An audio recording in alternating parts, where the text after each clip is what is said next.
Szeretettel köszöntök mindenkit.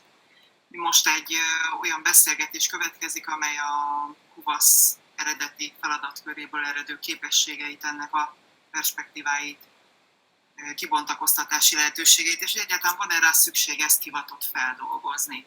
És két Hunnia Kuvasz egyesületi tag a vendégem, és köszöntöm őket. Elsőként Ormándi Gábort, alapító tagunkat, és a Leopold Lászlót pedig az egyik székelyföldi tagunkat. Ismeritek őt is jól. Sziasztok! Szia! Ja.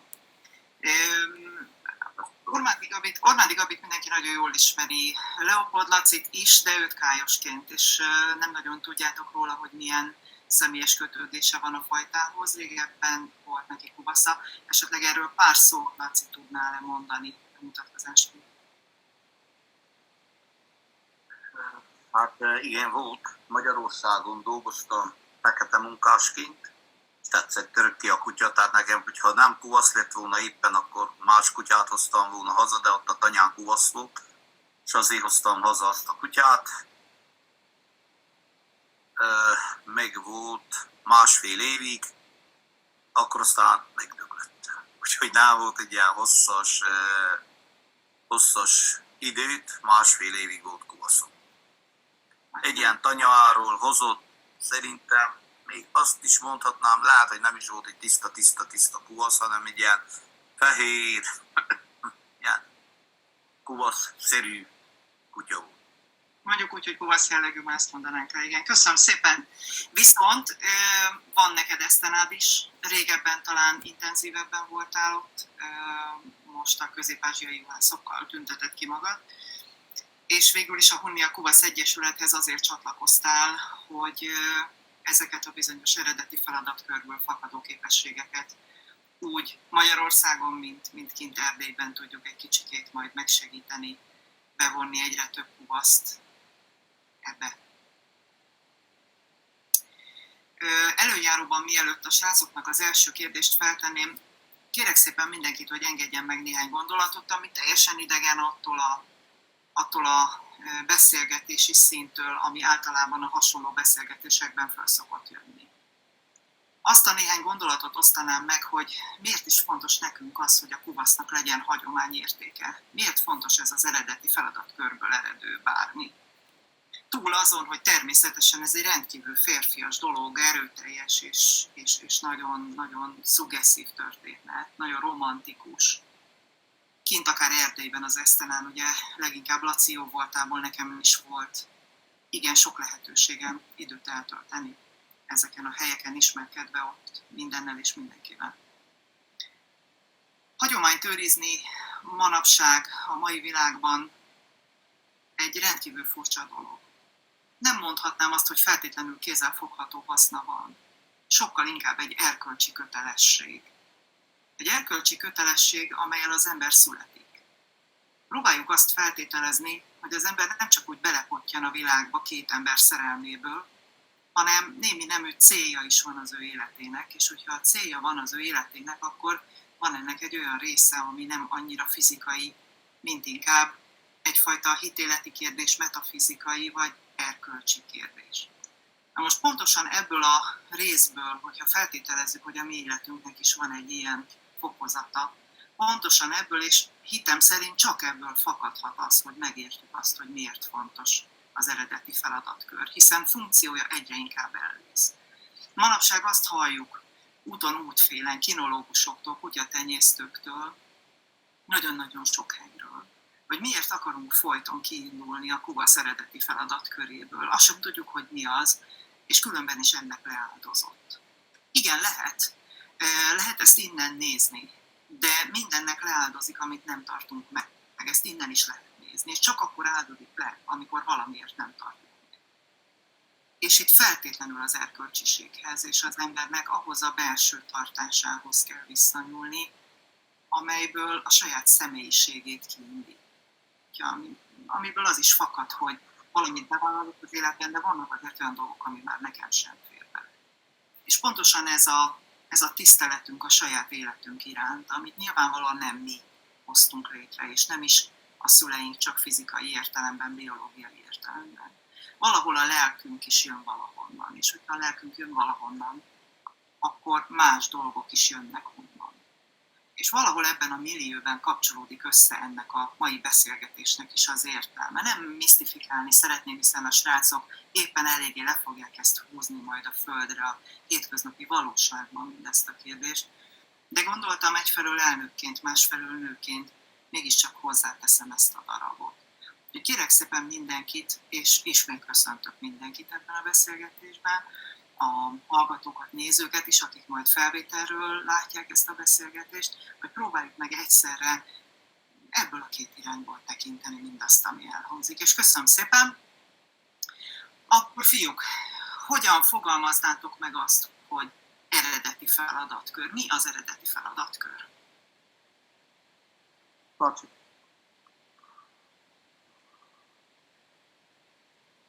Hát akkor eredeti feladatkör.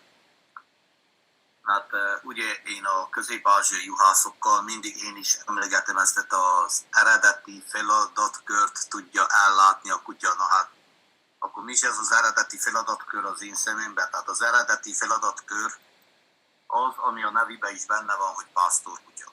Tehát, hogy mire is volt ő valamikor kitenyészte az ember, miért is kellett neki pásztorkutya? Hát kellett neki egy pásztorkutya azért, hogy az állatait megvédje. Ez mellett a házát, azt a kicsi vagyonát, azt amilyen volt, amit magával hordott, azt a pár darab haszonállatot, amit még a nyájak mellett a ház körül megtartott.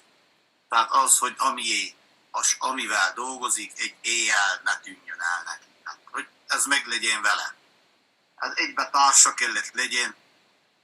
Ezt a tapasztalatokból lássuk, hogy a vadállatok azok nem alusznak. Tehát azok mindig szemmel tartnak. Tehát az első hibát, amikor hibázunk, megbotlunk valamit, meg lehet, ezt észreveheti. Egy este ne zárt be a tyúkokot, a róka bémén elviszi. Az nem azt jelenti, hogy pont akkor járt ott a róka. Ő az előtt is ott járt, ő minden nap ott van. Csak ő ő minden nap megnézi, te mikor botlasz, tudja, mikor fekszel le, tudja, hogy mikor kezd, tudja. Tehát ők ott vannak, ilyen láthatatlanok, ott vannak az életükben. Főleg ezeknek a pásztor embereknek is. Ezért kellett a kutya.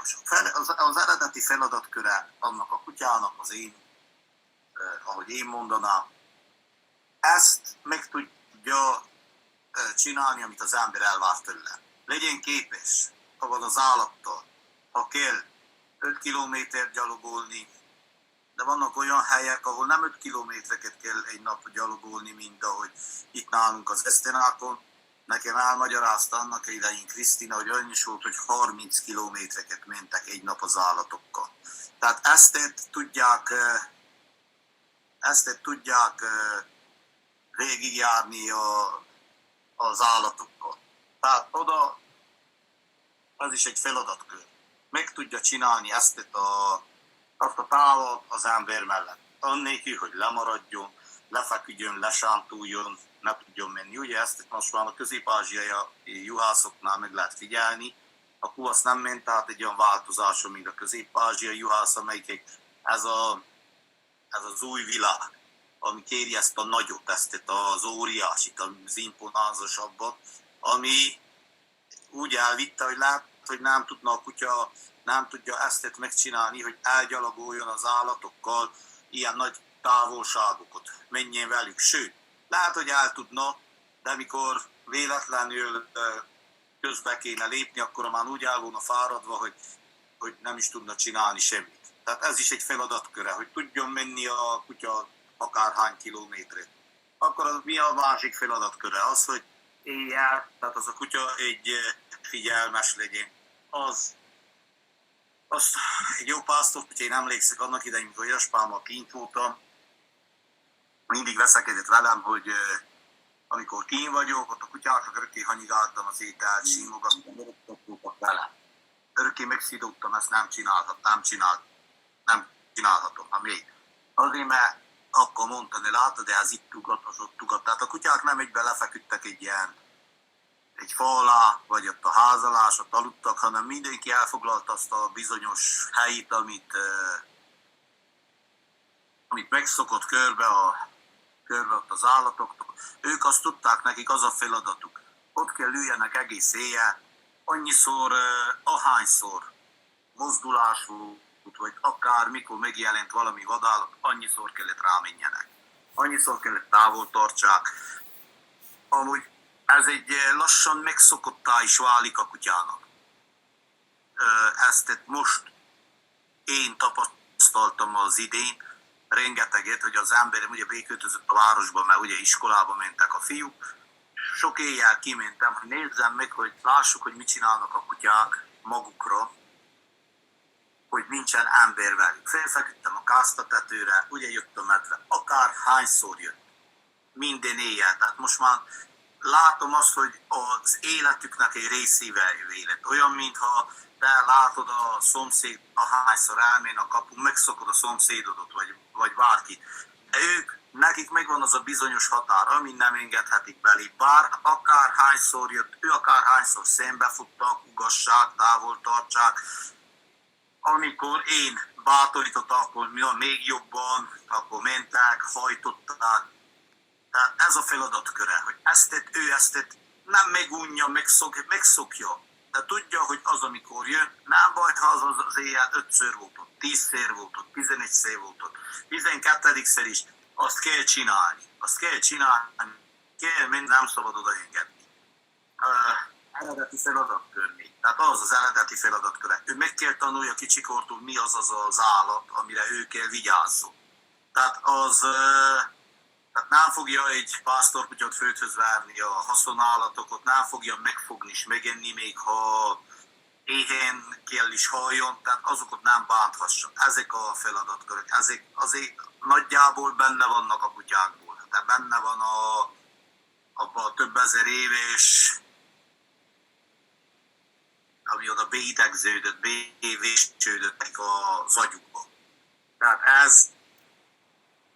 ezek az eredeti feladatkörök, ami szükséges ahhoz, hogy valaki, aki pásztorkodik, tehát pásztorember, aki evel foglalkozik, és ami kell neki a kutya, azt a kutya el tudja neki látni, azt a segítséget, amit az ember nem tud megcsinálni. Tehát az a kutya az 5. kerék, vagy hogy kell, mint az autónál. Tehát az, amit én nem tudok megcsinálni, amiért szükségem van reja. Tehát amiért a kutyát tartom, amiért enni adok neki, mert nem azért adok neki enni, hogy nekem levelet írjon valahol, hanem azért, hogy amit én nem tudok megcsinálni, amit én éjjel, hiába ülök ki egy fal tövé, én nem fogom meghallani, mikor jön valami, én nem érzem meg, én hiába futok magamra szembe. Tehát amit én mehetek egyedül a juhokkal, ha ő nem jön velem, ha ők nem jönnek velük. Tehát mikor az a vadállat megtáll, akkor ő álljon oda, akkor ne hagyjon csérbe. Tehát ami az emberek, a pásztor kutyát tartották, ami kitenyésztették, azt a feladatot tudja ellátni. Most ugye azt mondják, hogy az eredeti feladatkört nem fogja tudni megcsinálni, mert amint említettem ezt tehát a mozgást, tehát ugye ez a nagy kutyák, amelyik azért nem tudja megcsinálni. Lehet, hogy egy síkvidéken könnyebben megcsinálja, de olyan hegyes, dombos, nehéz terep van, tehát ott el kell menni. Tehát a feladatkör az ugye a felépítéssel hát egymás mellett párhuzamba van. Vagy most ideggyenge kutyák, ugye, tehát a kiszűrése, tehát most az a pásztornak nincsen szüksége egy olyan kutyára, amikor ő kell menjen a medvét esetleg, vagy megtámadni, vagy elhajtani, akkor a kutya megijed se elfut a másik felé. Tehát ez is pont úgy, mint az alkat, tehát az is párhuzamos vele. Tehát nem csak egy felépítés, hanem a belsője, tehát az agya, a mindene. Tehát ezek mind szükséges azokhoz, hogy az eredeti feladatkört ellássák. Nem tudom, erre gondoltatok, ennyi nagyjából. Teljesen köszönöm. Gabi, te hogy látod ugyanezt?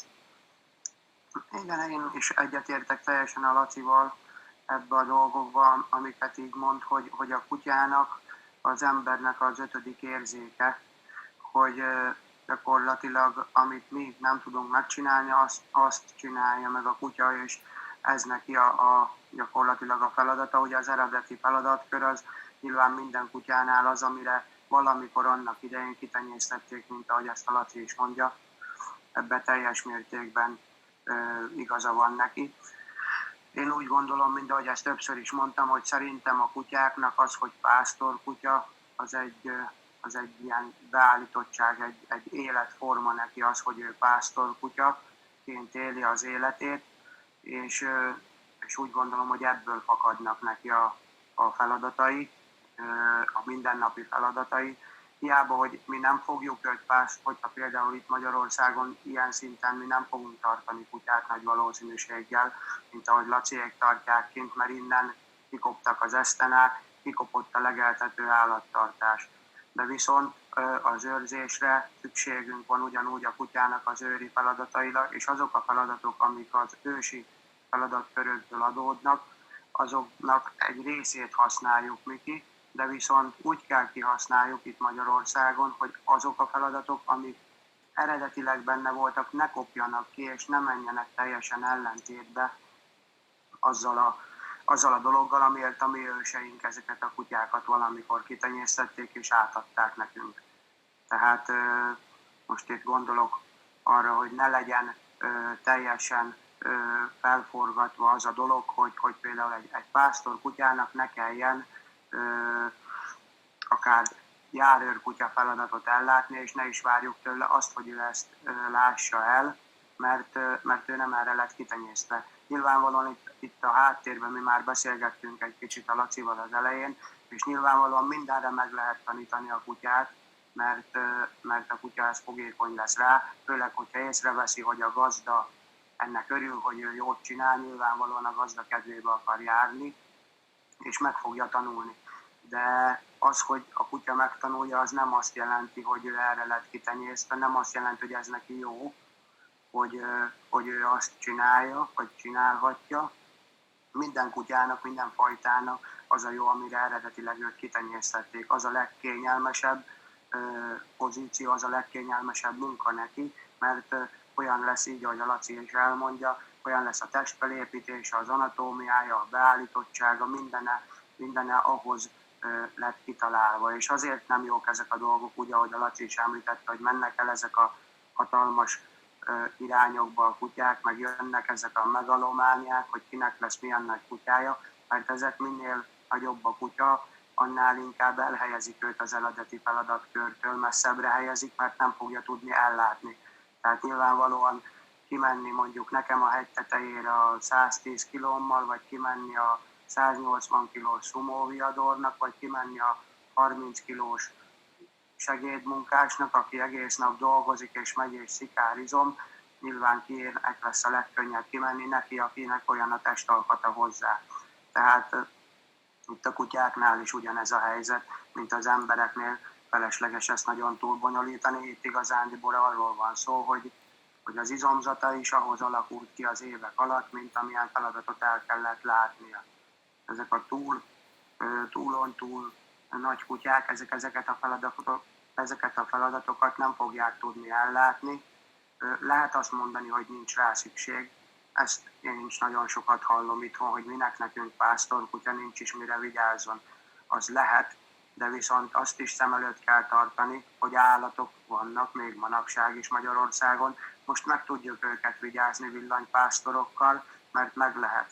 De látjuk azt, hogy a nagy ragadozók egyre inkább jönnek fölfelé, fejlődnek a populációk, mondjuk így, hogy itt van például a sakál, aki már egész komolyan feljött, indult a szerb határ felől, és már akár itt a szlovák határnál mi nálunk is meg lehet találni őket, sőt, ugye itt írtam is egy cikkféleséget a Facebookon egy olyan 2-3 hónapja, Piós Jenő és Tolmács között a ott tart állatokat, és ott a sakálok megfogták neki a borjút. Egy olyan jó 1 hónapos küzdelem után belepusztult a borjú a dolgokba. Mindamellett, hogy gyógyszerezték, stb. Olyan szinten elmérgesedtek a sebei neki, hogy egyszerűen nem élte túl, belepusztult a fertőzésbe. és gyakorlatilag ő is ugye kutya nélkül van, és ugye mindjárt jött is a gondolata neki, hogy na, el kell vigyünk egy pár kutyát is, és akkor ugye itt jön a következő gondolat, hogy igen ám, de honnan és kitől, hogyha nem lesz olyan kutya, ami jószág mellett van tartva, és egyáltalán jószág kompatibilis, mert ha most manapság egy itthoni tenyésztőtől megvásárlunk egy kutyát, az nem kizárt, sőt jó esélye van rá, hogy lehet, hogy már a nagyanyja se látott neki jószágot, nemhogy ő, és ezt több tenyésztő nem is titkolja egyik másikakkal szembe, hogy hát sajnos nincs rá lehetőségük se, hogy most aztán ő ezt a sajnost hogy érti, hogy se, az mindenkinek a saját maga gondolataira van bízva, de itt teljesen megváltozott az élet, teljesen elkerültek az állatok mellől a kutyák, és egy teljes más pozíciót töltenek be. Itt nagyon fontos az, hogy a kutyákból minél több tudjon olyan helyre kerülni, ahol állatok mellett tud dolgozni, hogy lássuk azt, hogy alkalmasak-e még ezek a kutyák arra, amire valamikor kitenyésztették őket. Igen, köszönöm szépen.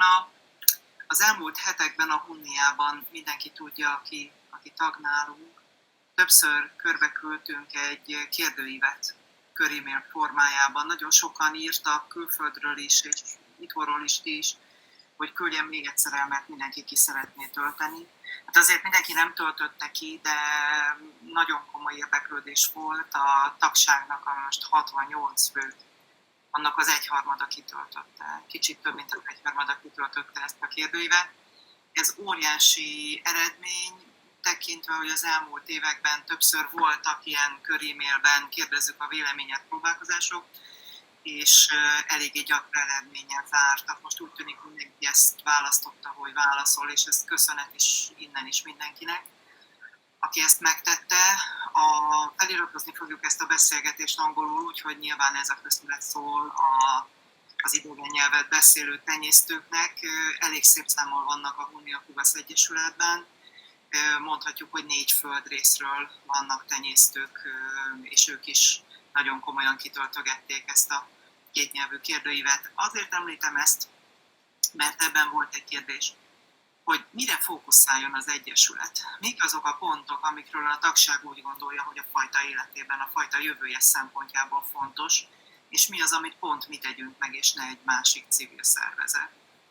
És kivétel nélkül, nagyon érdekes volt, mindenki beírta, hogy a tenyésztés, azzal foglalkozunk. Nyilvánvalóan egy civil szervezet nem irányíthatja, hanem megszervezheti a tenyésztést, hiszen a tenyésztés alapvetően azoknak a vállán van, akik ezt megcsinálják.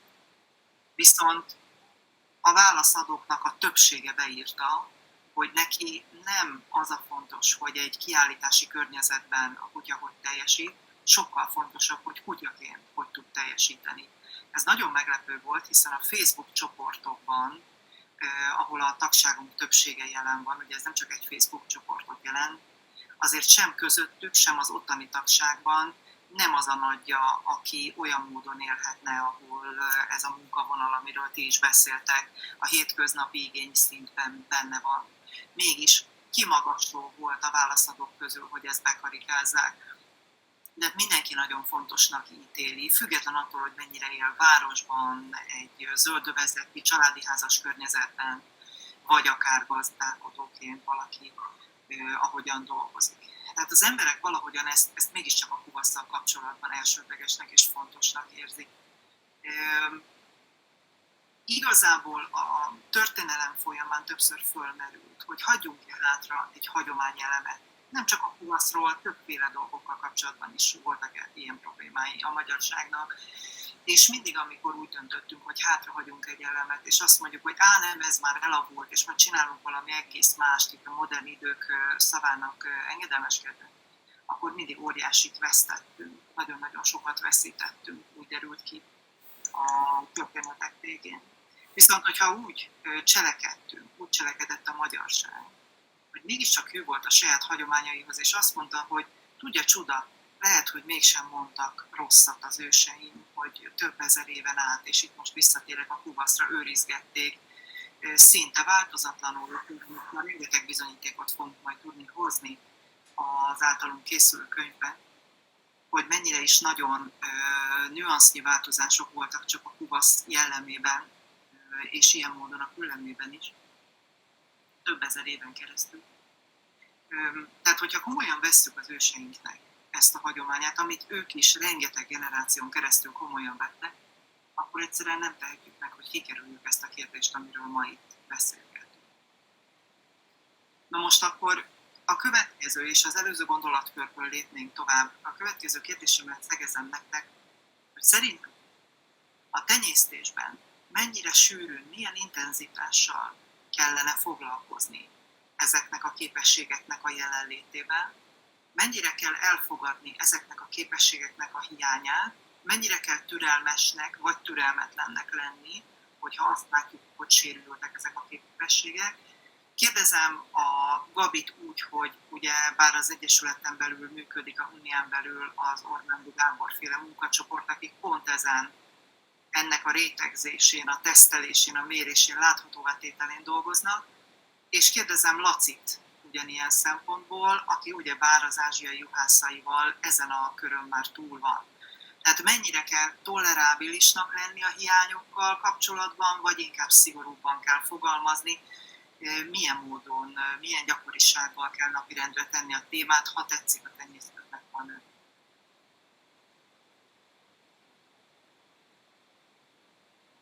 Na Gabi, te már dolgozol vele, mondd csak el.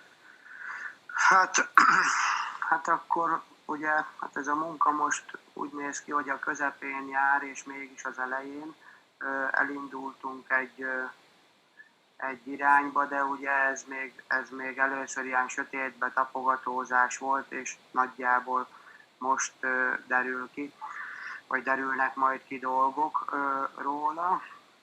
Igazándiból az a lényege, hogyha a kuvaszra vetítjük le, és nem általános pásztorkutyáról beszélgetünk, hogy ugye, mint tudjuk, a kuvasznak elég kicsi az egyed létszáma, sajnos Magyarországon, az anyaországon belül is, és ugye innentől kezdve a világba is, és még kisebb azoknak a létszáma, amelyikkel tenyésztenek is, és tenyészteni is akarnak. Itt sajnos most egy olyan helyzetbe áll a dolog, ahol megítélésem szerint nem szabad veszőbe hagyni semmilyen egyedet, ami valamennyire is meg tudja csinálni azt a dolgot, hogy szaporodni képes, és utód felnevelésére gyakorlatilag képes. Tehát itt minden esetben úgy gondolom, hogy szinte minden egyedre szükség van, megfelelő szakmai irányítás mellett, hogy szaporodjanak, mert ha azt a tenyésztési elvet követnénk, amit én szeretnék követni az eszem szerint, és tudom azt, hogy az lenne az eredményes, akkor saját magunk bármennyire is jó szándékkal, de mi löknénk bele a kutyát, a pajtát abba a gödörbe, hogy kihalljon, mert olyan sokat kéne belőle kidobálni, kiszelektálni.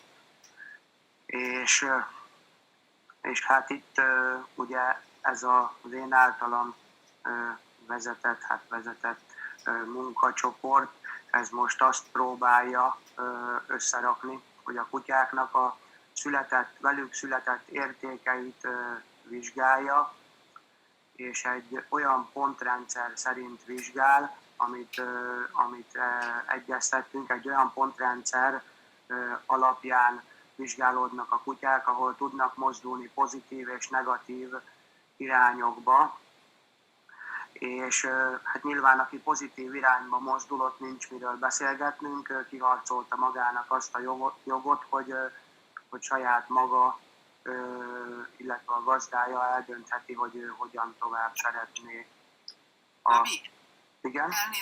Menjünk vissza, légy szíves, mert megszakadt a vonal, tehát addig, hogy, és kezd onnan újból, légy szíves, meg fogjuk majd vágni itt a beszélgetést, hogy nem szabad veszendőbe hagyni egyetlen kutyát sem, mert olyan kicsi az egyed létszám. Igen. Gondolattól légy szíves, mondd újra, jó? Na tehát, hogy ez az egyedlétszám olyan kicsi, hogy egy kutyát se szabad elhagyni, veszni. Ebből kifolyólag gondoltunk erre a pontrendszeres megoldásra, hogy vannak pluszpontos és mínuszpontos kutyák. Nyilván a pluszpontos kutyákkal nincs további teendője a tenyésztés vezetői bizottságnak, illetve az egyesületnek. Ott a tulajdonos eldönti, hogy ő mit szeretne, és milyen irányba szeretne. A mínuszpontos kutyával rendelkező tulajdonosnak van olyan hátránya az ügyből, hogy ő neki nincs joga eldönteni azt, hogy ő most mivel szeretné fedeztetni a kutyáját. Ő neki lehetőségek vannak felkínálva, hogy ezekkel fedeztethetsz, és választhatsz ABC verzióból, amiket meghatároz az egyesület neki. És hát ugye Isten igazándiból erre azért van szükség, mert ha ezt nem ebbe a formába hajtjuk végre, akkor mi lökjük be oda a kutyát, ahova nem szeretnénk, abba a süllyesztőbe, hogy kihalljon. Mert ha úgy szelektálnánk, ahogy ez kell, és ahogy ezt eszünk és szívünk diktálja, akkor sajnos nagyon sok kutya veszne el. És erre most jelen pillanatban nincs lehetőség. Jelen pillanatban arra van lehetőség, hogy fel kell emelni a populáris létszámot egy olyan szintre, hogy lehessen belőle szelektálni majd valamikor. Nyilvánvalóan itt azért azt ki kell hangsúlyozni, hogy az a kutya, ami teljes mértékben nem felel meg, tehát egy laikus számára is szemmel látható, hogy tapsolok egyet és összehugyozza magát a kutya, ez a kutya bármennyire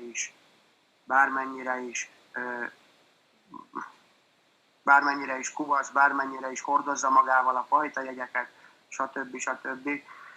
Akkor sem számíthat tenyészanyagnak, mert egyszerűen egy olyan mértékű hibát hordoz magával, ami a későbbiek során nagyobb mértékű rombolást okoz a tenyésztésben, mint amennyi hasznot. Tehát mindig azt kell figyelembe venni, hogy az adott egyed milyen szintű javulást vagy rombolást fog végbevinni, hogyha tenyésztésbe van véve.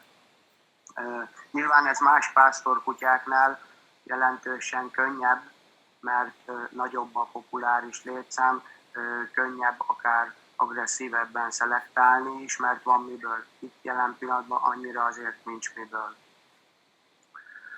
Tehát gyakorlatilag itt kuvasznál ez a sajátossága, és hogy hát mik azok a feladatkörök, amiknek, vagy hogy mik azok a képességek, amiknek vele kéne születnie.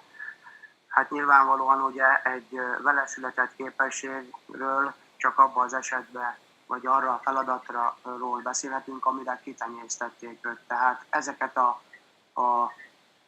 képességeket kell vizsgálni születendően a kutyából, amilyen feladatra ki lett tenyésztve, tehát magyarul a pásztorkutya feladatkörhöz kapcsolódó képességekre van szükség, mint például az állattal való kapcsolata, hogy milyen az állathoz való viszonya, milyen a mozgás képessége neki, tehát hogy egy lusta állatról beszélgetünk-e, vagy pedig lenne egy dinamikus, jól izmolt, jó mozgású állatról van-e szó, illetve ugye az egészségügyi betegségekre kell odafigyelni, amik esetleg lehetnek ilyen diszplázia, vagy valami más irányú elváltozás, anatómiai elváltozás, amikre oda kell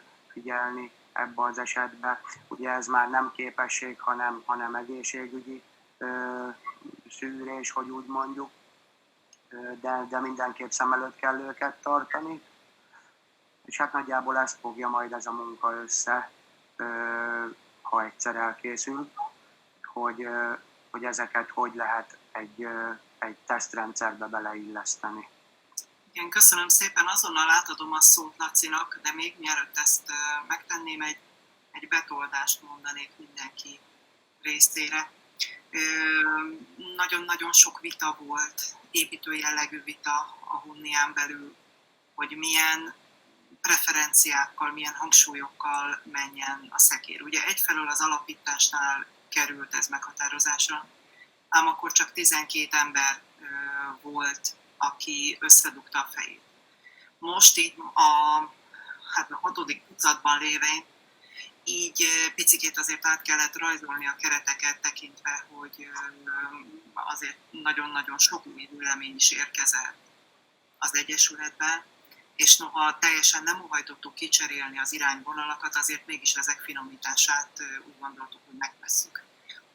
Úgy éreztük, teljesen jogos. Tehát az elnökség azzal találta magát szemben, értem ez alatt Szili Katalin, Czene Attilát és jó magamat, hogy mégiscsak el kellene mondanunk magunknak a véleményünket arról, hogy a mostani úgymond használata a fajtának, és ez egy nagyon-nagyon csúnya szó, hogyan alakul és mi mit szeretnénk ezzel kezdeni. Alapvetően megtekintettük tehát a kiállítási felhasználását a fajtának.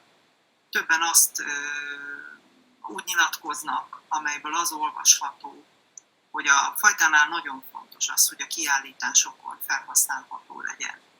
Ismerem mindazon eszmekutatásokat, mely szerint is a kiállítás az a tenyésztést segítő rendezvény. Ez minden bizonnyal így is van, és ez ki is mondható. Ám bátor minden mellett azt is el kell róluk mondani, hogy ez egy szépségkiállítás. Tehát fölállítunk egy idealizált képet, épp a Laci beszélt erről az előbb, hogy leírjuk valahol, hogy a tökéletes modell az hogy nézzen ki, és aki megjelenik a ringben, azok között azt keressük, aki leginkább ehhez hasonlatos külső és belső tulajdonságokkal rendelkezik. Ez nyilván lehet egy segítség, lehet egy szempont, de a Kuvasz esetében úgy éreztük a Hunnia elnökségében, hogy ez nem fedi le a Kuvasz mint fajta teljes igényszintjét. És be kell hoznunk ezt a kifejezést a tudattárba, hogy a Kuvasznak van egy igényszintje. Erről nem beszélünk, nem is folyik róla a diskurzus, talán egy-két háttérbeszélgetést hallottam, de nem nagyon gondolkoznak rajta az emberek, ezt hiányoljuk. Úgy gondolja a Hunnia elnöksége, hogy sokkal kevésbé tárgyként, mint inkább élőlényként kellene kezelni a Kuvaszt. Itt nem egy túlzott felmagasztalásra gondoltunk, inkább csak, hogy meg kellene figyelni, hogy egyfelől biológiai lény, másfelől részt vesz az életünkben, és hatást gyakorol ránk. És ennek van egy oka, és van egy miértje.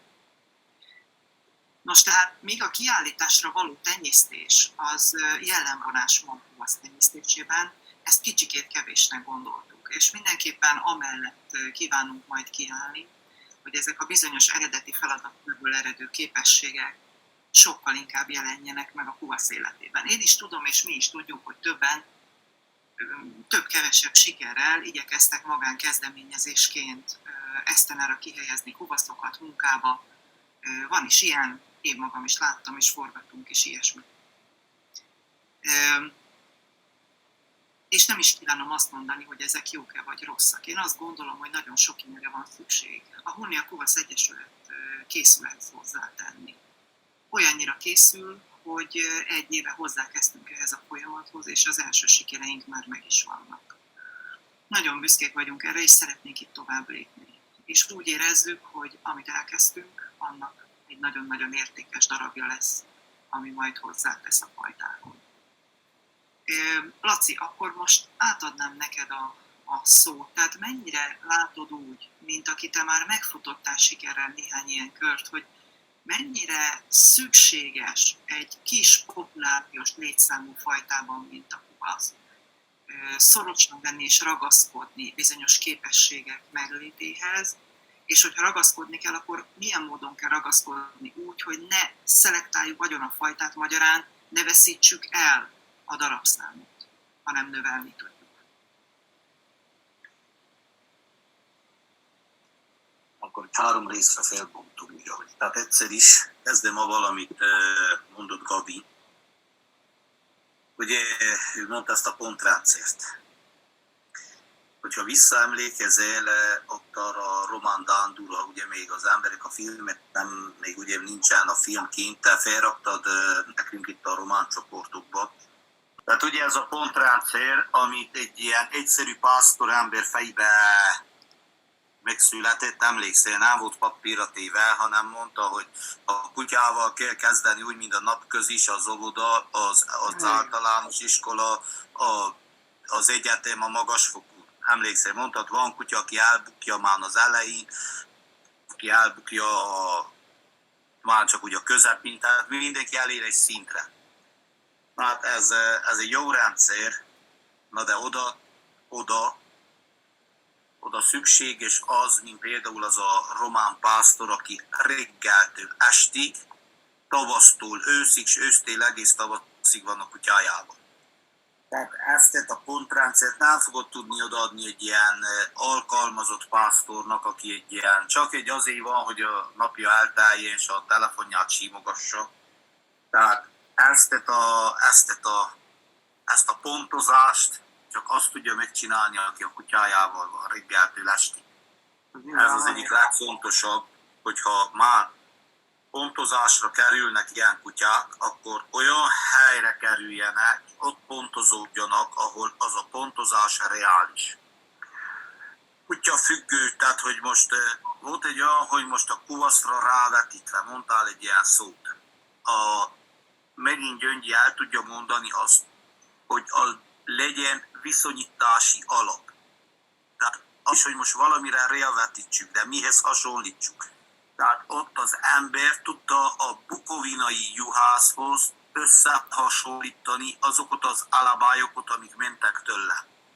Tehát felmérte a kutyát, felmérte, hogy mire képesek, ő felmérte azelőtt évekig azt a román juhászt, azután mérte ezt az alabályt, és tudott hasonlítani. Tudta azt mondani, hogy ez miben jobb, az miben nem jobb.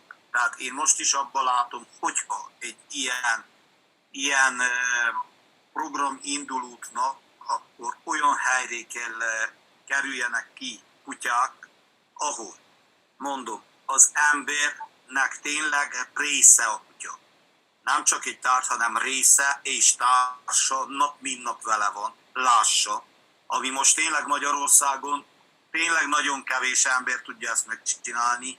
Hál' Istennek, ugye még Erdélyben ez a nomád, azt is mondhassuk szinte nomád pásztorkodás, ami most már itt is nagy veszélyben van, mert már lassan nincsenek emberek, nem fejnek jól. Azért itt is próbálnak a könnyebb felé, de nincs lehetőség, ezért kell még mindig a hegyekben legyenek.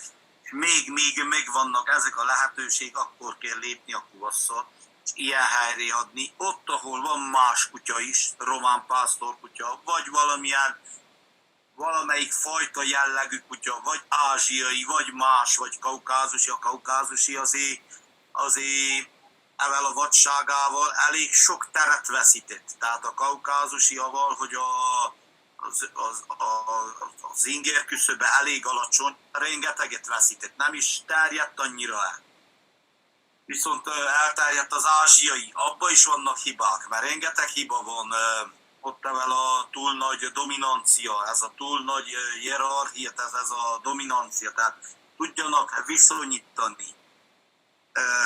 Amikor a vizsgadolgozatomat írtam, ugye a kutyák a nagyvadak, tehát erről szólt a vizsgadolgozatom Sopronban az egyetemen, amikor írtam a közép-ázsiai juhászról, akkor megkérdezték, miért nem a kuvasz. Mezőgazdasági valamilyen tárca helyettes volt, vagy tárca vezető volt ott.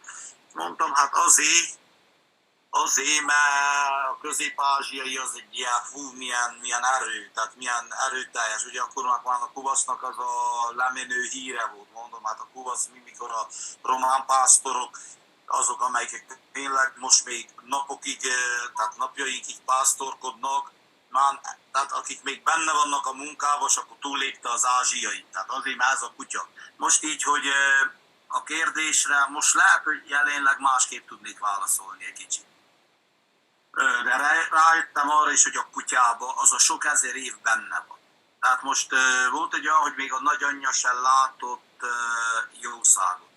Hozzám került olyan kutya, 1000 euróért vettem, nem látott, nem, hogy a nagyanyja, elhiszem még a déd nagyanyja sem. Tehát 4-5 generációs só kutyák voltak.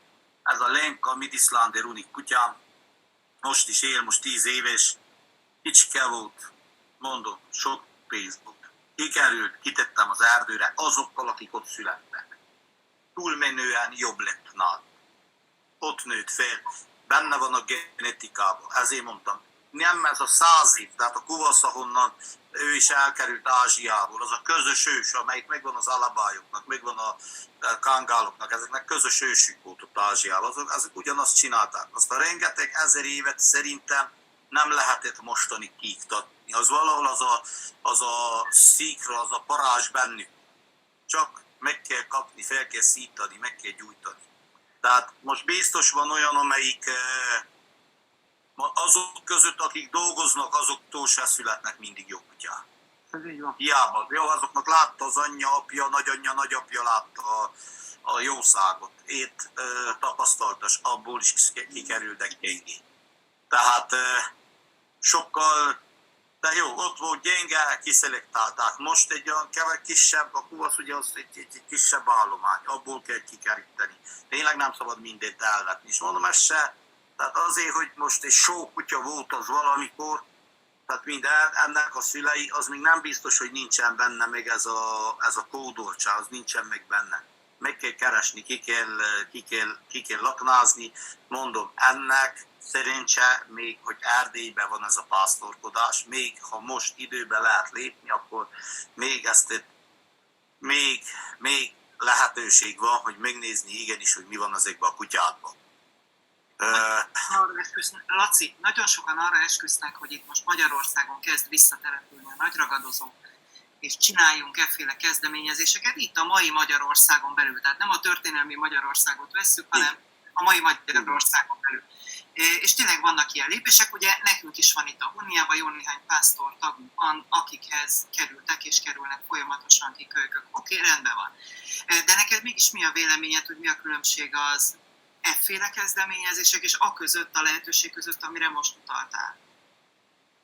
Tehát ez nem csak Magyarországon, szeptember 23-án Németországból fog jönni egy társaság, akik meg akarják tanulni, hogy kell újra együtt élni a nagy ragadozókkal. Tehát nekik kell, lehet, hogy Dándujékhoz, meg ahova tégedet elvittelek, el kell vigyelek. Mert igenis rájöttek arra, tehát igen, kezd visszatelepedni. Tehát csak azt vesszük, hogy ugye ez az 5. év, hogy nem vadászhatók ezek a nagy vadak nálunk. Egy ilyen törvénytervezet, látod, milyen robbanásszerűen tudta a vadállatokat, ilyen, most mondhatnám azt is, egy ilyen egyszerű számítást. Vegyünk egy olyan egyszerűt, ne vegyük azt, hogy vadgazdálkodással, vagy bármihez is egy kicsit konyítok, hanem egyszerűen ilyen parasztfejjel számoljuk. 5 év, ugye, 5 év, ami eltelt, amióta ez a vadászat be van tiltva. Csak azt vegyed, hogy egy Romániának volt ezelőtt egy 7000-es medvepopuláció számon tartva. Amiből vegyünk egy 5000-et, ami mondjuk ivaréret volt. Vegyük, tehát ilyen csak a logikai, nem hogy most többé a nőstény vagy a hím. Vegyük azt, hogy fele-fele arányban van. Van egy 50%-os hím populáció, egy 50%-os nőstény. Azt tudjuk, hogy a medve minden második évben hoz bocsot a világra. Tehát akkor vegyük azt, hogy azt az 50%-ot osszuk kettőbe. 25-25. Első évben 25 medve fog tehát elleni. Bocsot hoz a világra, ugye? Tehát azt kell tudni, hogy az eltartó képesség az, ami ugye, tehát szabályozza a populációt. Ha van eltartó képesség, fel tud nőni tehát ha nincs eltartó képesség, ugye vannak ezek a faktorok, ami szabályozza a szaporulatot. A kevesebb bocs születik. Eltartó képesség. Lehet, vagy az, hogy több születik, de még marad. Több marad meg. Egyre többet látni még mindig. 2-3 bocsal a medvéket. Most már volt olyan, mondtak, hogy 4-et láttak, lefilmezték. Tehát van eltartó képesség ez mellé, még jön az alkalmazkodás, ami a medvénél nagyon bevált. A farkas annyira nem alkalmazkodik. A farkas nem lássuk bejönni a kukákhoz, nem jön az udvarokra. Ő is szaporodott, de ő nem mutatkozik annyira. De a medve az, aki megszokja azt, hogy félgyúl ez a villany, ez a fotocellás villany. Tehát megszokja azt, régen félgyúlt a villany világából. Megszokta azt, hogy félgyúlt. Laci, a mozgásérzékelős lámpára gondolsz? Igen. Tehát ugye, az felgyúlt, medve megijedett, elfutott, de látta, hogy örökké felgyúl, nem jön semmi, megszokja. Tehát annyira alkalmazkodott, és ezt a 25%, ha bocsot hozott 2-t, 3-at, 1-et. Vegyük azt, hogy mindegyikből, ugye a hímek azért próbálják azért, hogy újra pározzanak megölni a bocsokot. Ez az egyetlen egy olyan, ami egy nagyobb veszélyt jelent rájuk. Más ragadozó nincs, ami a medvebocsot megölje. Azért az anyja az egy vehemensen védi. Tehát egy nagy hímmedvétől nem tudja csak megvédeni esetleg. No, de ez az, ami csak kárt tud bennük tenni. No, betegségek. Azért annyira nem találkozunk útfélin ilyen elhunyt, betegségbe elhunyt bocsokkal. No, de azt vesszük, ne vegyük azt, hogy a 25%-ból marad egy. Na, még valami elhullik ez, az csak egy 20%-ot vegyünk, tehát úgy értve, hogy a 25, ami megbocsozott, egy 20% marad utána, ugye? Az a 4. évre már 80, most az 5. év az 100%-os szaporodás. Plusz, hogy már a 3. évtől azok is újra fognak szaporodni. Mit csinált a medve? Perifén, tehát nem a nagy medve fog elmenni, amelyik az erdőben volt, hanem ugye az újabb, a kisebbek. Azok kezdnek, akik kiszorulnak. Megszokta a szemetes, hogy Tusnádon, ahol máshol, az embert látta, hogy ő is lássa, hogy az ember fél tőle, ugye? Megszokta a kukába, megkapja a kajáját, ott van. De neki is lesz bocsa, az még jobban megszokja az ember közelségét, megy tovább. Lemegy Maros megyébe, ahol eddig nem volt medve nagyon.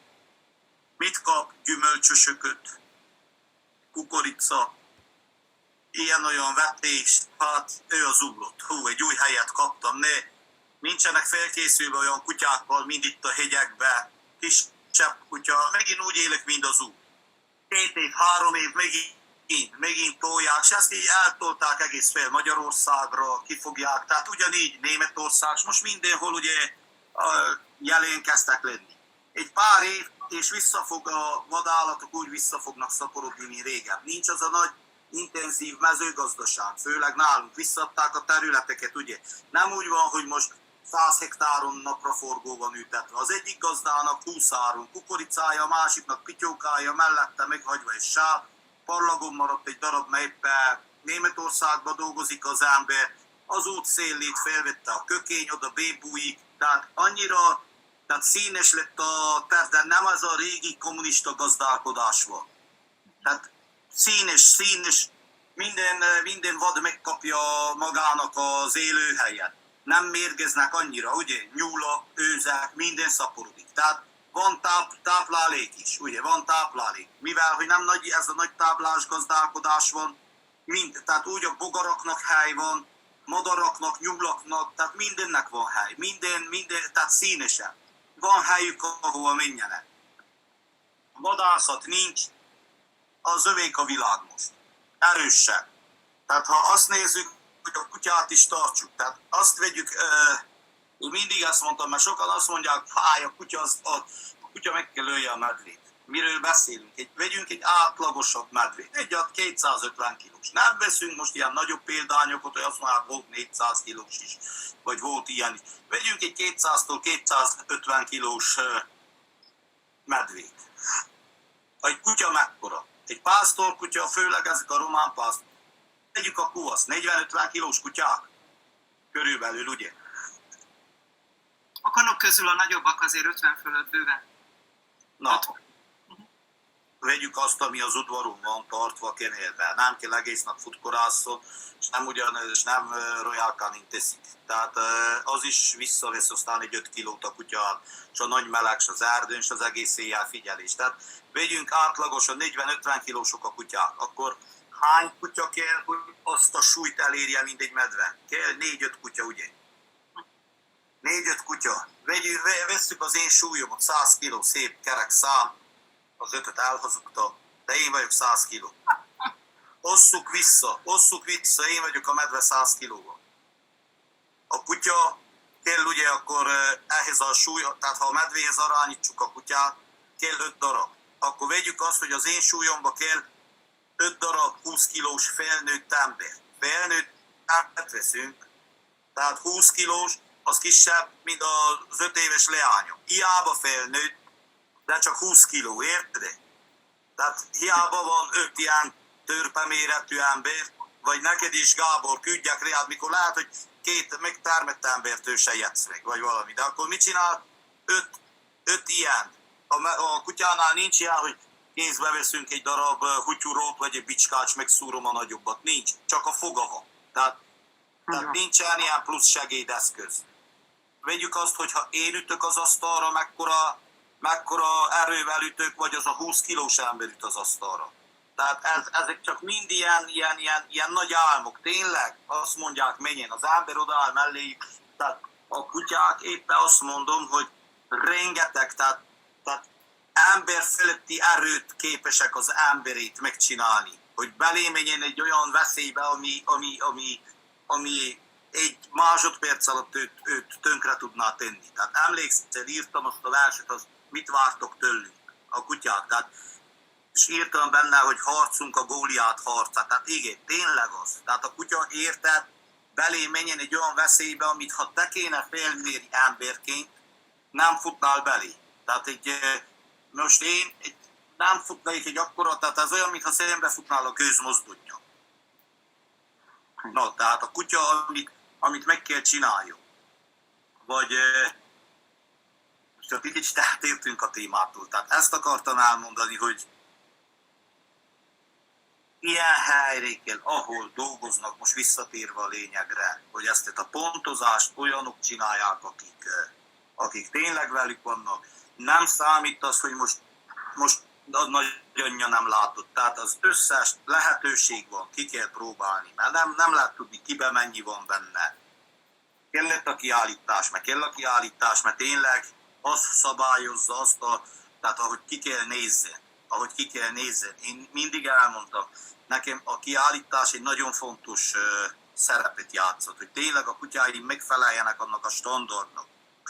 Én csinálhattam volna tovább azt a szép nagy babúr típusú fehér kutyákat, akik nyernek végig a kiállításokon, de jól látod, hogy nem azután mentem tovább. Elhoztam ezeket a régi ősi kutyákat, próbáltam azokat is. Azokba is volt, ami nem vált be. De ezek a sókutyák is nagyon jól csinálták a dolgukat. De azokat összehozva, most ilyen kutyák, mint a Cudors, ezek, akik, tehát a tulajdonságokat meg kell tartani, azt, hogy szép is legyen, tehát akkor lehet egy szép állományt továbbvinni. Valamelyik nap éppen volt az ázsiás oldalon egy vita, hogy annyi belé voltak már az eredetiségben, és a tisztaságban, és a 99,99% csak ennyi tisztai, vagy annyi tisztai, mert ilyen régi kutya, azt mondtam nekik, hogy a múlt nagy fontos, de a jövőt a jelen kutyái fogják meghatározni. Ezekre kell. Ami most jelen van, el tudunk jövőt csinálni. Már a múlt nincs a kezünkben, az csak a fejünkben van. Azt tudjuk, azt láttuk, hogy kiből van, tudunk alapozni rá, de a jövőt azok a kutyák csinálják, akik most vannak, amikor nem vannak. Tehát igen, ebből kell jövőt építeni. Igen, ez az ázsiás vita, mondom azoknak, akik most így hirtelen hallották ezt az egy-két mondatot ezzel kapcsolatban, nyilván név nélkül, adatok nélkül, de azon folyt, hogy mi az, hogy tiszta vérvonal egy fajtán belül. És hogyha nem tiszta a vérvonal, belekeverünk valami mást, mint amiről azt gondoljuk, hogy az oda tartozik, akkor az mindjárt meg is szegi a fajta szabályait, tehát az nem a fajtához tartozó kutyának kéne tartani. És akkor itt nagyon sok tenyésztő beszállt ebbe a vitába, hogy nyilván azt tekinthető egy tiszta vérvonalú kutyának egy fajtán belül, akinek a többvel igazolhatóan csak és kizárólag olyan felmenői vannak, akiknél szintén törzskönyvvel igazolható volt, hogy csak a hasonló típusú kutyákból vannak. Míg aztán akadt egy-két tenyésztő, hogy jó van gyerekek, de hát azért az ilyen 95-96%-os tisztaságú vonalak az már majdnem 100, és ezen a kőkemény 4-5%-on egy hetekig tartó igen parázs egymás haját kitépős vita kerekedett. Aki ezt látta, az olvasgathatta ennek elég hosszas kifejtéseit. Jól lehet, genetikai értelemben véve ez a 4-5% ez egyenlőséggel a semmivel. Tehát valójában a kedves kollégák a nullán veszekedtek, mert az, hogy tiszta vérvonalban megtartani egy fajtát, és csak az őseihez hasonló vérvonalból keresztezni a kutyákat, az tulajdonképpen egyet jelent a fajta halálos ítéletének aláírásával. Tehát az lenne a természetes, hogyha időnként nyilván előre megfontolt módon, nem csak úgy találomra, behozni, akár ugyanabból a fajtából, csak olyan távoli vonalakból keresztezéseket, úgynevezett outcrossokat csinálni, ez lenne az egészséges dolog, amivel egy jó vézent, egy jó anatómiát, jó mindenfélét lehet kapni, még akkor is, hogyha az első bekeresztezésben is, talán a második nemzedékben, az F2-ben is elég csúnya dolgok is kijöhetnek. Ugye a genetika az kever-kavar, és a negatív tulajdonságokat sokkal inkább szereti előre dobni, mint a jó tulajdonságokat. Tehát nagyjából ez a vita óta erről szólt, de ez akár a kuvaszban is lehetett volna, mert itt is bírnak lenni hasonló elképzelések, habár ezek helytelen dolgokon alapulnak.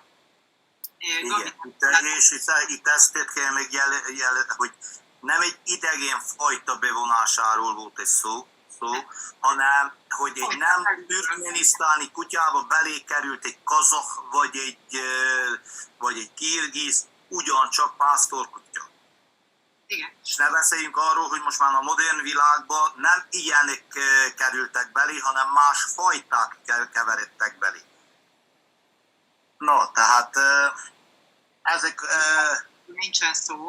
A kuvaszban ez ugye részben tiltva van törvényileg ma Magyarországon, hogy más fajtával cseppérkeresztezést hozzunk létre, de nem ördögtől való maga az elképzelés.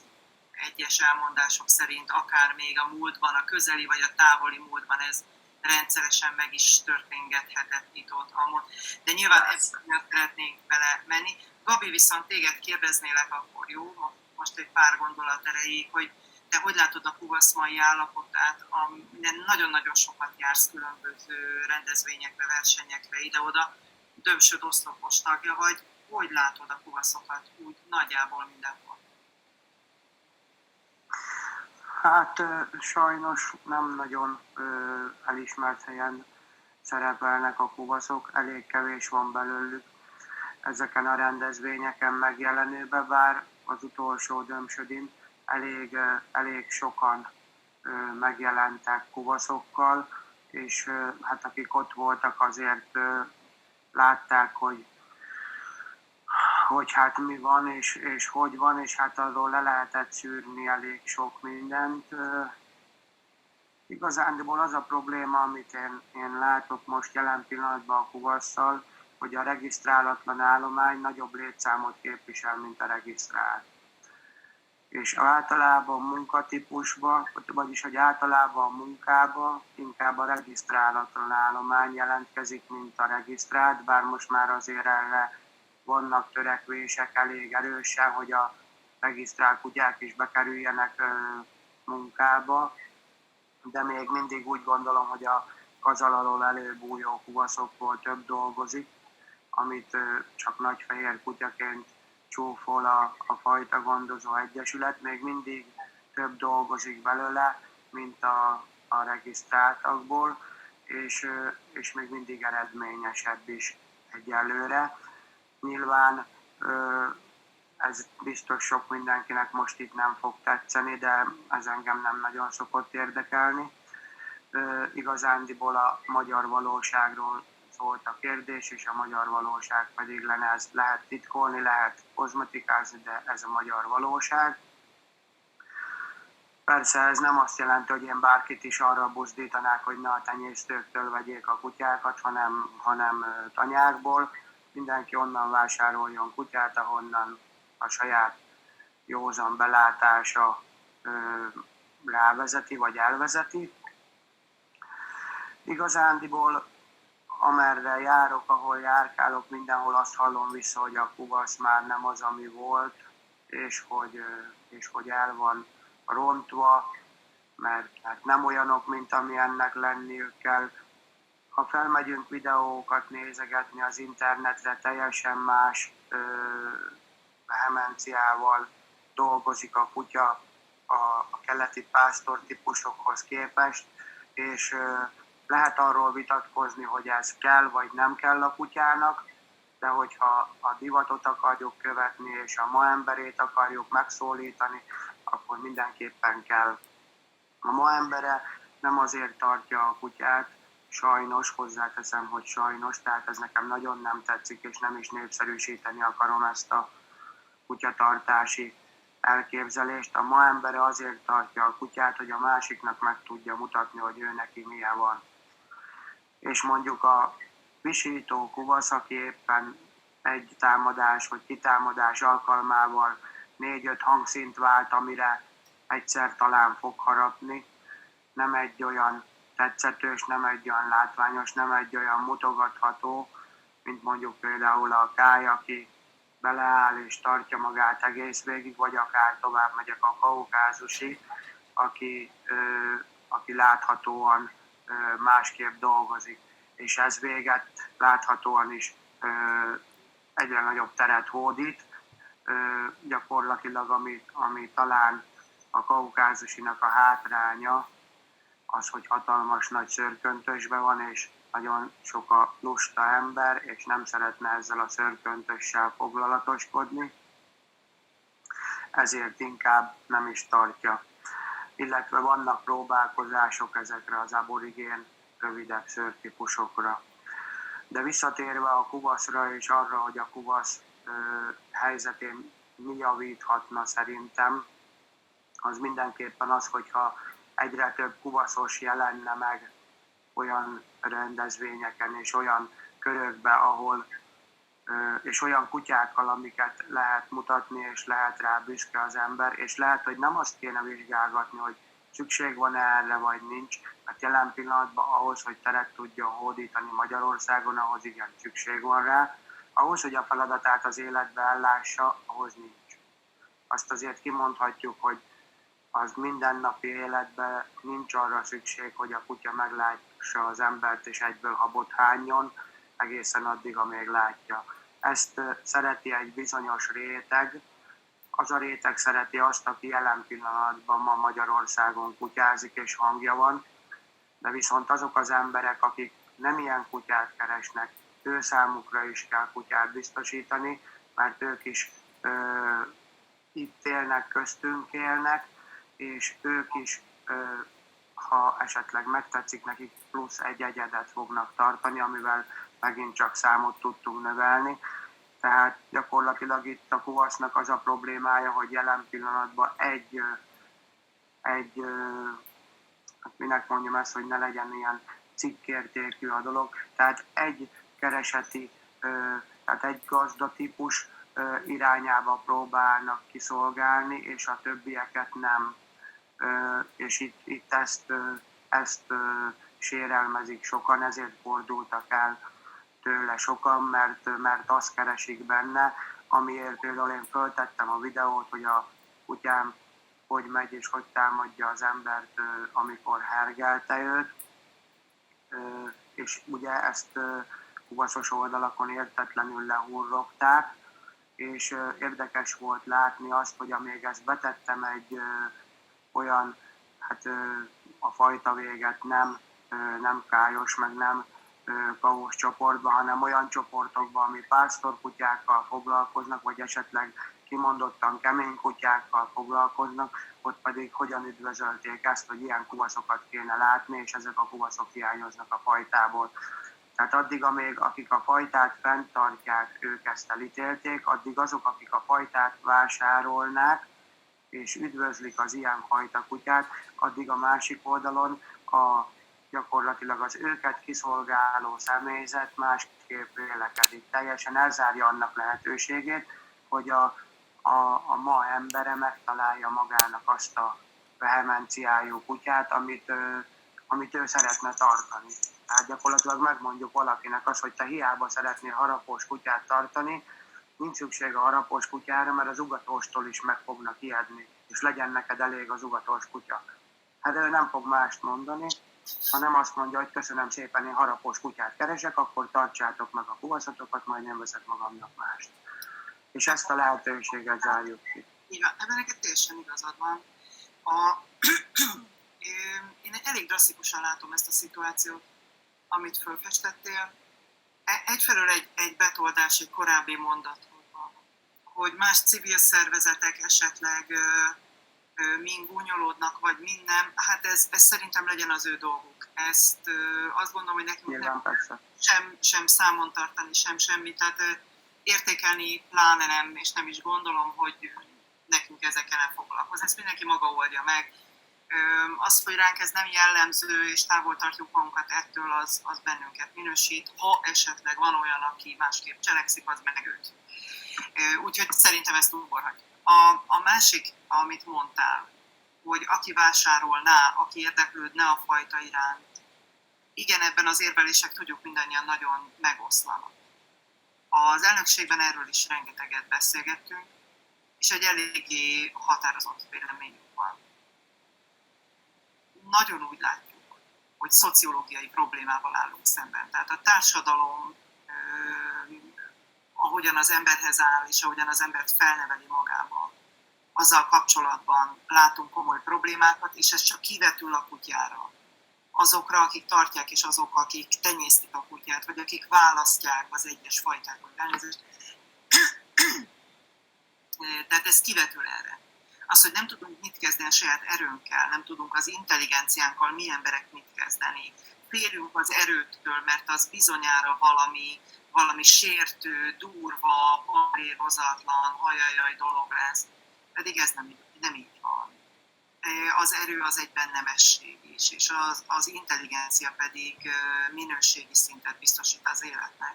Na most, aki azt látja, például kuvaszban, hogy csak habzó szájjal jön, és majd jól megharap, az valószínűleg önmagával van egy alapvető konfliktus helyzetben. Akkor azt mondhatnánk, hogy persze akkor a mai magyar társadalom, vagy akármilyen társadalom, hogyha konfliktus helyzetben van saját magával, akkor nem való neki a kuvasz, igen, ezt lehet mondani.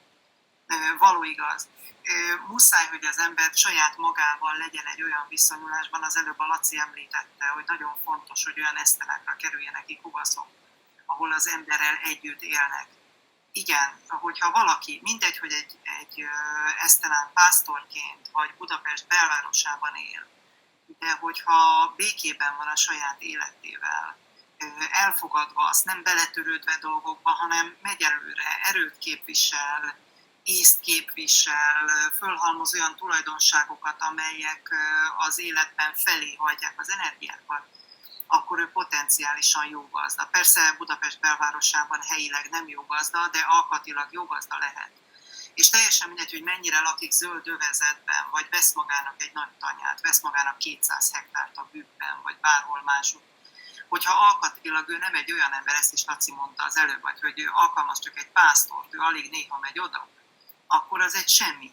Oda kitehetünk akárhány kutyát, azok ott fognak szédelegni, egymással sem nagyon tudnak mit kezdeni, és csak tévedjen oda néhány sakál, akkor az ugyanúgy pusztítást végez az ott tartott jószágban, és semmit nem értünk az egészet, de bezzeg mekkora nagy terület, és mekkora nagy mindenféle.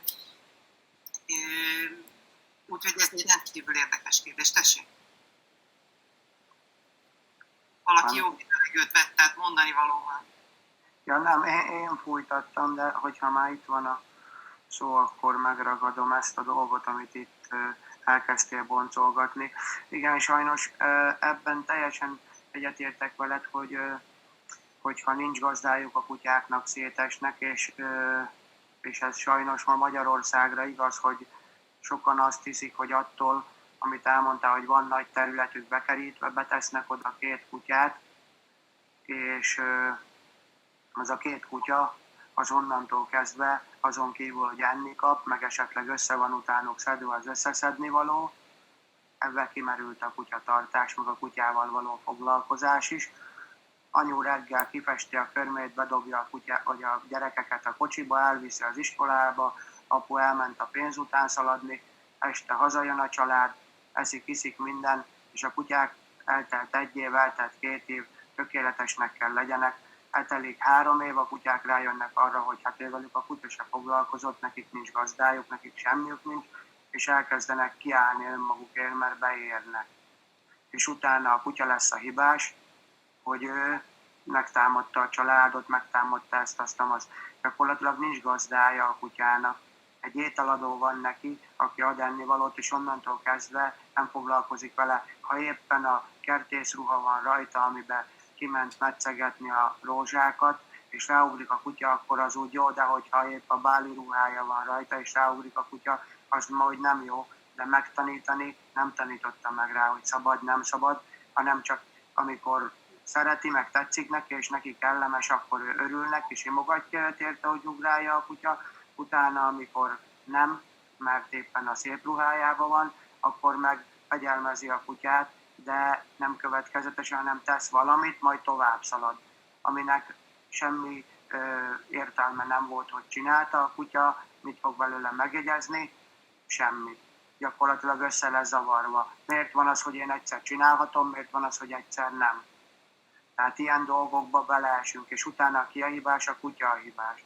Tehát én mindig is azt mondtam, nem attól kell félni, hogyha én a kutyámat agresszióra nevelem, mert ha én nevelem, akkor azt tudja azt, hogy ő mikor élheti ki, és azt is tudja, hogy mikor van belőle elég, mert nevelve van.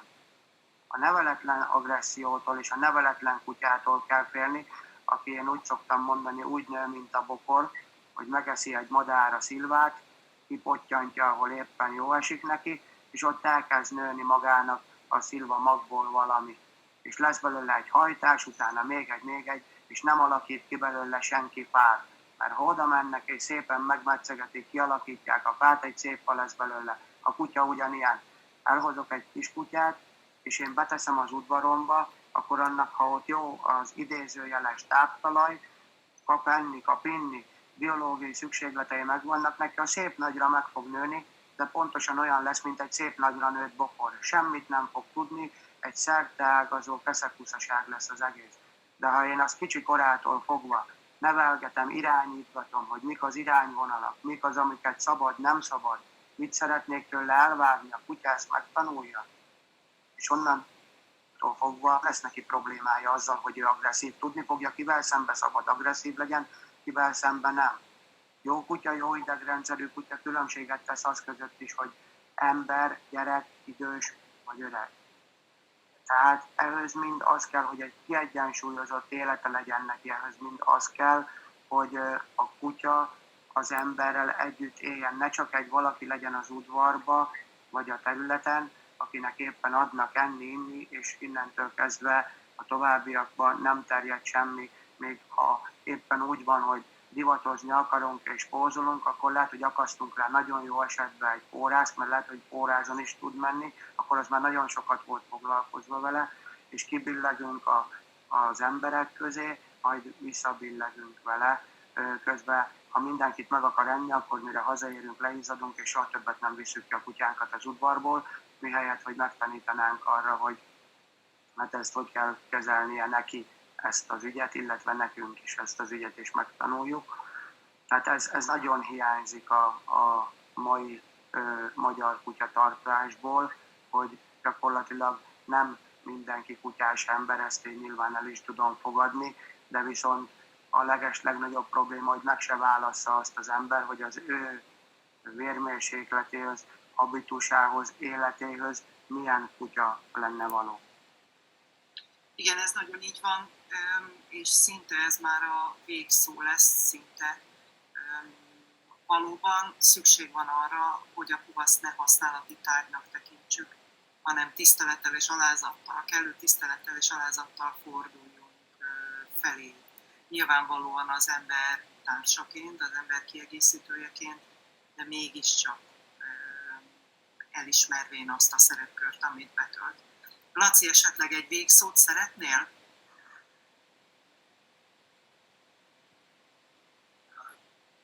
Nagyjából mindent elbeszéltünk. Jó van. Hát én azt mondtam, hogy én mindig azt tartom, hogy most ezekkel, amik megvannak, minden kutyának az esélyt meg kell adni. Ki kell kerüljön, tényleg kell ezt is, hogy lássuk, hogy mire képesek. Jó helyekre menjenek. És akkor valami haladó biztos lesz belőle. Nagyon szépen köszönöm a beszélgetést, jó hosszúra sikerült. Még egyszer nagyon köszönöm mindenkinek a figyelmet, nektek azt, hogy szántatok erre a véleményem szerint kedven értékes beszélgetésre időt, föl tudtuk venni, és kérlek szépen, hogy kövessetek továbbiakban is, és legyetek annyira aktívak az Egyesület életében, mint amennyire aktívak vagytok most. Sziasztok! Szia!